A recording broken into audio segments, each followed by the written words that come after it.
guys, don't know whether you can hear me or not very well because I'm sort of sat behind the camera here, but yeah, it's Joe from Canoe Bushcraft again. Just having a little paddle in this 12-foot canoe that I built end of last year. I built it. I've not done a video review on it as yet, so there's this little bit of headland up in front of me. I'm going to moor up there and yeah, show you around the boat. It paddles really nicely, it's really stable. It's a great solo boat. You can get 2 people in here, no problem, and enough kit for a few days. It's slightly different from my other builds. It's got more rocker on this one. There's 3 chines to each side, so there's 3 planks per side. And yeah, I mean the last few days has been absolutely wonderful, the weather, so I thought I'd take advantage of the fact and get on out. It's actually starting to get really shallow here, so I'm going to have to tread water in a minute, I think, but the tide's just turning, so I'm going to try and get the tide to push me in, and now I can feel the wind on my right hand side, so hopefully that will help. I don't know if you can see it very well, but the boat that's crossing in front of me at the moment, behind that's Brownsea Island. Those of you that are clued up on the Scouts movement will know it's a famous place for the Scouts.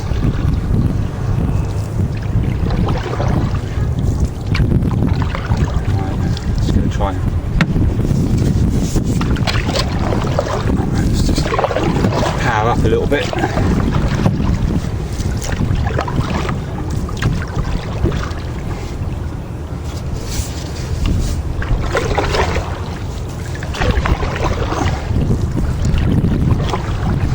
Local wildlife, look, having a bit of a get together.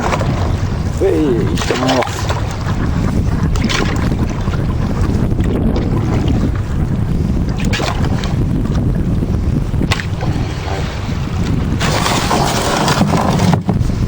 There she goes. Right.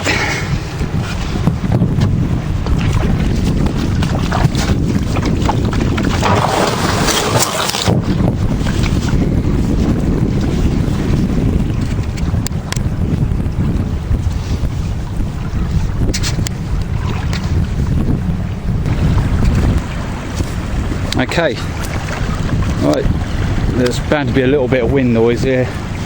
It's coming up the back of me. Okay, I'll just step back a bit. There it is, a little 12-foot. This one's just made out, this is the cheapest I can ever make one. It's like, apart from the gunnels, this is just normal 4mm exterior ply. This is like the prototype. And what I was on about the 3 chines, try and zoom in, there we go, look, you can see you got the bottom, you got the first chine, second chine, third chine, so it gives it more of that tumble. So for like this sort of water, like sea and stuff, you got more rocker in it, if you like, more tumble home, sorry. So it sits in the waves and that a little bit better, this sort of stuff, you know. And yeah, the tide's turning well quick now. Also in here I've got a screw cap bulkhead, so they're completely airtight at the front, stern, and there's another one at end, yeah. So any electrical goods you can just stash it away in there, it's quite nice. I've got a little web seat, which I had a bash at myself, which is quite nice, just to reduce the weight. I've got a it's not a centre twart, it's a twart but it's offset. So I normally kneel in that middle bit and park my bum on the seat, or I can sit completely on it if it was more laden. Couple of little cleats back and front, which is quite handy for tying off, and the gunnels as well. These are actually ash, so I could have just used some cheap spruce or whatever, but I had some ash left over from previous builds, so I thought I'd just stick them on there. Right, I'm going to try and get out this wind a little bit, so I'll be back in a minute. Right, hopefully not so much wind around this bit. So there we go. Right, so it comes in at 12 foot, and it's around the centre beam. It's around about 38 inches, I think it was. Yeah, around 37 inches. It's quite broad. It's, I mean, you get ample kit in this. The stability is absolutely superb. In the lower part, I was actually stood up for quite a while, just trying to get it up. I've been a bit lazy, so I didn't have to tread water. There she goes. These are the little bulkheads. I've got like a 4-inch hole, so you can get plenty of bits and bobs in there, spare foods, clothes, actually like your electricals and stuff, you know.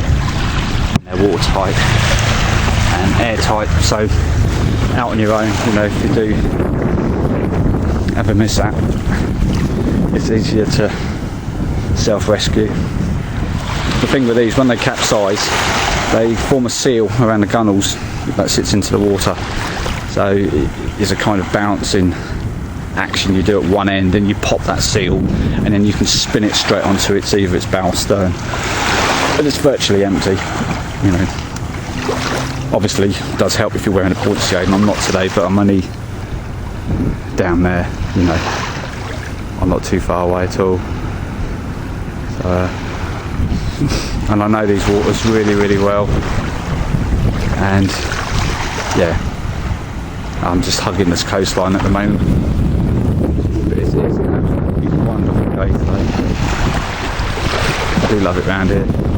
It's great if you continue around this area and keep going sort of west, you just start hitting all the forests and stuff, and it's, you know, it's superb.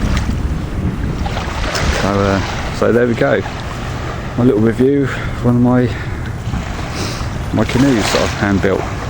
It took 5 days to build. I did it a space of about a week or so, just over a week, at a friend's workshop, but in total I spent the best part of 5 days knocking it up, which is quite cool. Next few days I've got some more resin I ordered, because it's, like I say, it's been sat out for the winter. I'm going to give it a light sanding, another coat of resin, and the underneath, because it's 4mm, I mean it comes in at around 16 kilos. It's as light as you like, you know, my 2 little kiddies can pick it up. I'm going to get some 100-gram fiberglass plain cloth, and just reinforce the bottom of it, just for when it lands on beaches and stuff, because it's abrasive and stuff, you know. So yeah, I'm going to sort that out. So anyway, there we go. One of Canoe Bushcraft's little 12-footers.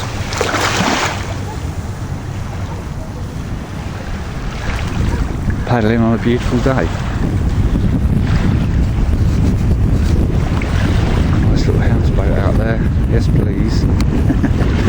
Anyway, cheers. Thanks a lot.